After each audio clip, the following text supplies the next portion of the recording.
Par la suite, un choix s'impose. La médicamentation ou non. Avant de médicamenter, il est important de s'assurer d'avoir un bon diagnostic. À ce sujet, la plupart des experts s'entendent pour dire que le diagnostic doit être précédé d'une évaluation complète, afin que les difficultés ne soient pas expliquées par d'autres problématiques. Comme par exemple, des difficultés d'attention pourraient être expliquées par une situation particulière comme une séparation ou des perturbations émotives, comme de l'anxiété, de la tristesse ou des préoccupations. Un trouble de langage réceptif aussi pourrait penser à un trouble d'inattention. Les difficultés organisationnelles, elles, peuvent être expliquées par un syndrome de Gilles-Latourette ou un trouble d'opposition. C'est pour cela qu'on recommande une évaluation complète en neuropsychologie pour assurer un bon diagnostic et cibler les causes des difficultés.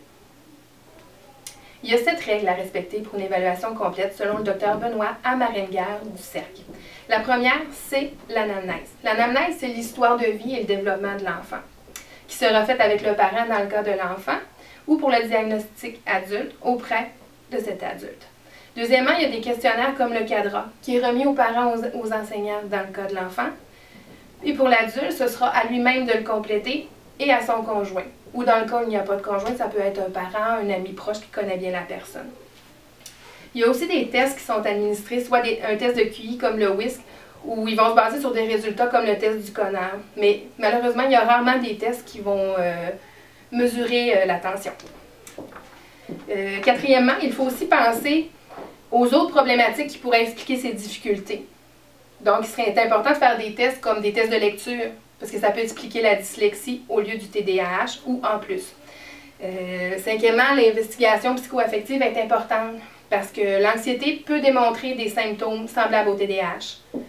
Et, dans le cas contraire, le TDAH peut aussi amener l'anxiété. Sixièmement, des séances d'évaluation plus poussées pour l'attention seraient préférables pour sortir la personne de sa zone de confort, soit des périodes d'une journée ou de 2 demi-journées. Parce qu'il faut comprendre que les questionnaires à eux seuls ne sont peut-être pas suffisants. En second lieu, il est important de vérifier s'il y a des critères de compromission au développement de la personne. À ce niveau-là, il y a 3 grandes sphères.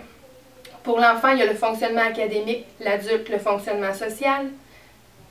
Désolée, je me reprends. Il y a 3 grandes sphères, dans le fond. Il y a le fonctionnement académique chez l'enfant. Pour l'adulte, c'est le fonctionnement au travail, évidemment. Ensuite, le fonctionnement social et le fonctionnement familial. Il faut aussi vérifier la sévérité du TDAH, parce que ce dernier, s'il est sévère, il peut être dangereux pour la personne ou pour son entourage.